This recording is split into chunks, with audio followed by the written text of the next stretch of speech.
വിശുദ്ധ ലൂക്ക എഴുതിയ സുവിശേഷം അധ്യായം 9 വാക്യങ്ങൾ 1 മുതൽ 6 വരെ അപ്പസ്തലന്മാരെ അയക്കുന്നു. അവൻ 12 പേരെയും വിളിച്ച് സകല പിശാചുക്കളുടെയും മേൽ അവർക്ക് അധികാരവും ശക്തിയും കൊടുത്തു. അതോടൊപ്പം രോഗങ്ങൾ സുഖപ്പെടുത്താനും ദൈവരാജ്യം പ്രസംഗിക്കാനും രോഗികളെ സുഖപ്പെടുത്താനുമായി അവൻ അവരെ അയച്ചു. അവൻ പറഞ്ഞു, യാത്രയ്ക്ക് വടിയോ സഞ്ചിയോ അപ്പമോ പണമോ ഒന്നും എടുക്കരുത്, രണ്ടുടുപ്പും ഉണ്ടായിരിക്കരുത്. നിങ്ങൾ ഏതു വീട്ടിൽ പ്രവേശിക്കുന്നുവോ അവിടെ താമസിക്കുക, അവിടെ നിന്ന് പുറപ്പെടുകയും ചെയ്യുക.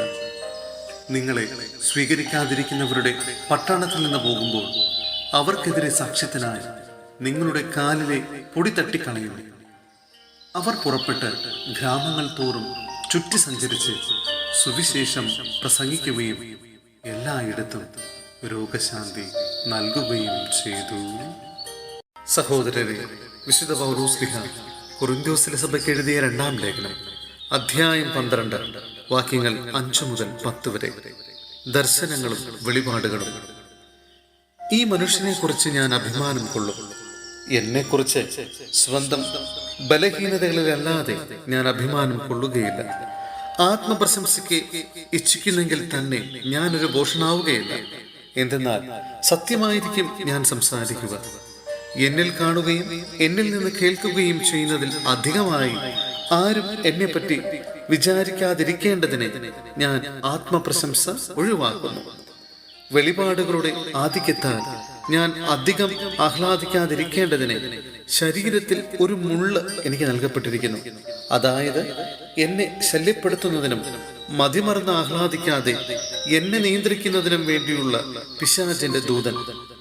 അത് എന്നെ വിട്ടകലാൻ വേണ്ടി 3 പ്രാവശ്യം ഞാൻ കർത്താവിനോട് അപേക്ഷിച്ചു. എന്നാൽ അവിടുന്ന് എന്നോട് അരുൾ ചെയ്തു, നിനക്ക് എന്റെ കൃപ മതി. എന്തെന്നാൽ ബലഹീനതയിലാണ് എന്റെ ശക്തി പൂർണ്ണമായി പ്രകടമാകുന്നത്. ക്രിസ്തുവിന്റെ ശക്തി എന്റെ മേൽ ആവസിക്കേണ്ടതിന് ഞാൻ പൂർവാധികം സന്തോഷത്തോടെ എന്റെ ബലഹീനതയെക്കുറിച്ച് പ്രശംസിക്കും.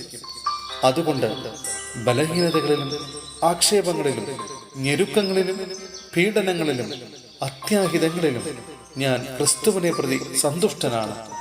എന്തെന്നാൽ ബലഹീനനായിരിക്കുമ്പോഴാണ് ഞാൻ ശക്തനായിരിക്കുന്നത്.